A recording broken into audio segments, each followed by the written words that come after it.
And we're back, everybody. Welcome to Let's Play Frostpunk. The Timix here. It's day 34.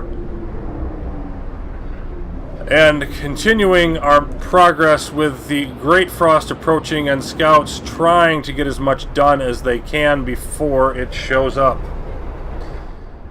People still concerned about preparing for it, and they definitely should be. They're saying basically the same things all the time now. Time once again for a new day. Last day of this cold front.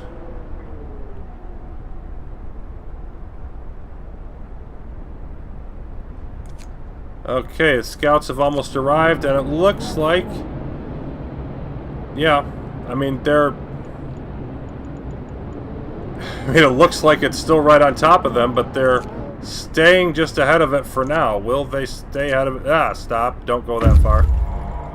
Okay, we've reached the frozen pond. Let's check that out.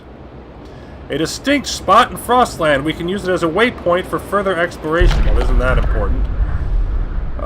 We may be able to reach some more promising locations from here. Actually, no, because the only one we could have gotten to is the ruined warehouse. And look, the supply depot's frozen over now, too. So, yeah. Okay, so you've got a bunch of stuff. You go back to the city. You're almost there, and then this group should head to the most distant one, which right now looks like it's the snow burrows.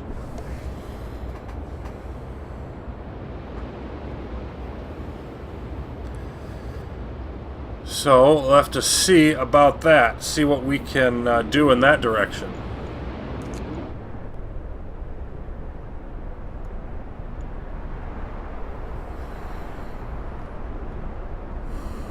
The race continues. Alright, let's get to work again. And once again, we've got a few hunting groups not quite in yet. That does seem to be a drawback of putting them all the way out here on the edge, is that it just takes them that little bit longer to get in position.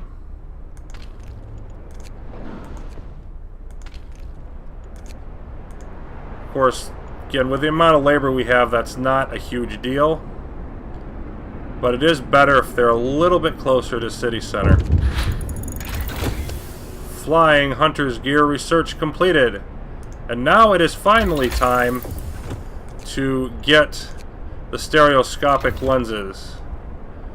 That's going to drop us down on steel, but we're going to be getting more in. So, not concerned really about that. What do we have here? Another supply tip. Excellent.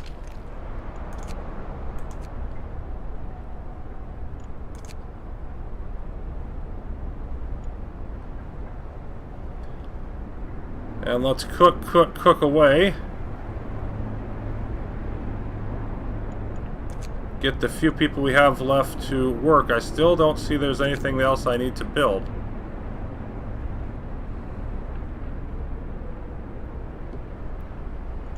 Pushing up on 1,000 food now in storage.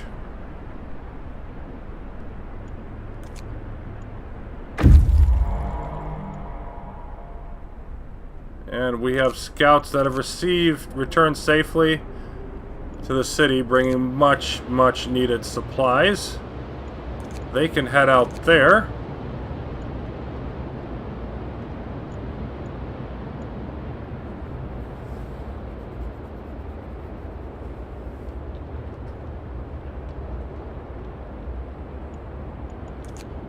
And now the question, what to do with the steam cores? Well, we could upgrade the coal mines again, and let me find that. The steam coal mine, we could use those two to upgrade 2 of the mines, so that's one option. We could go with more automatons, more infirmaries, but I think upgrading the coal mines, because they're not just thermally better, I think it's more than double. Let me double check that. Currently rated at 204, yeah, 510, 2.5 times as much. So I think that's going to be the best use of those steam cores. We just have to get this in first. I really can't wait any longer on it.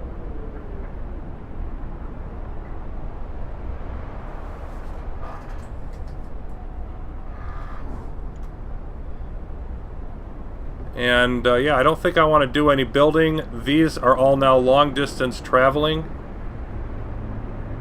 So I've got everybody out of the hunters group, so I think it's time to just get through the day.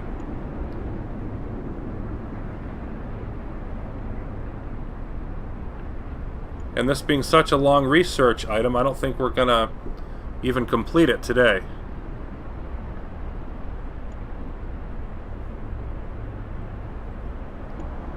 See how we are over there. Yeah, we're wrapping that up. It's not done yet, but we're wrapping it up. Okay. And get out of there, turn those heaters off. And I'm doing much better on coal than I was before. Last time, I got down to under 1,000 over this night. So that's definitely a positive. Go ahead and leave that on for a few more hours to fuel those. And now people are starting to worry about it because we're down to like a day's supply. But it's still doing pretty well.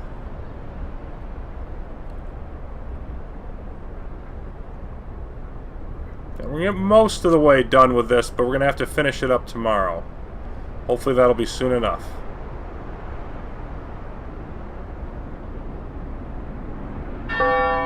And there we are. Work is over for today. There's time for harvest and time for sleep. So, yet another hunting shift is upon us. Okay, everybody out once again. Once again, no imminent building needed.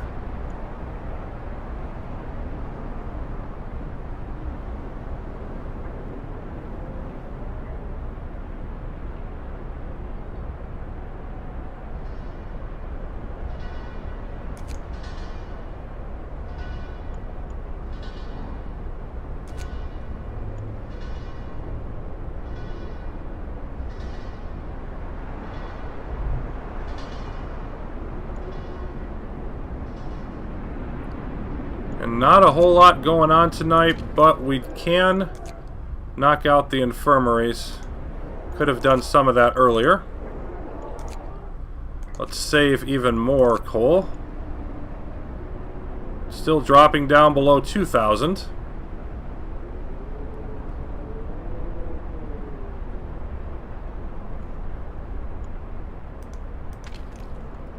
Oops, didn't yank these workers out.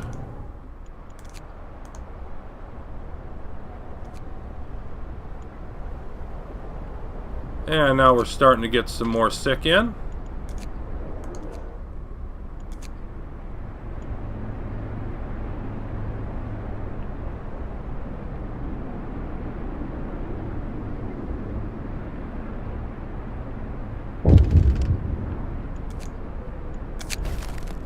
Hungry mother. Sir, a woman has come to plead with you. She wants more food rations, but the cook says you've already received her allowance.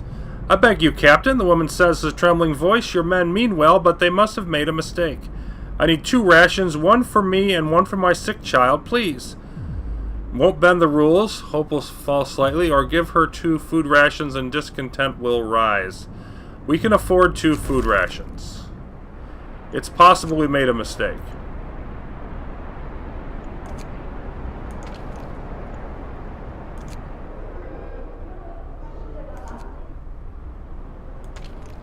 And this sawmill is done, so let's take that down.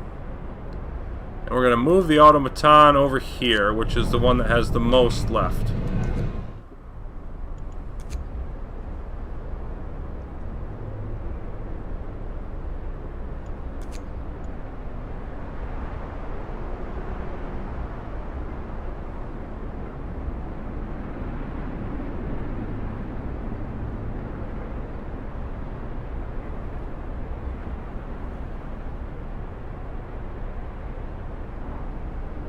Looks like we're going to get away with 2 infirmaries.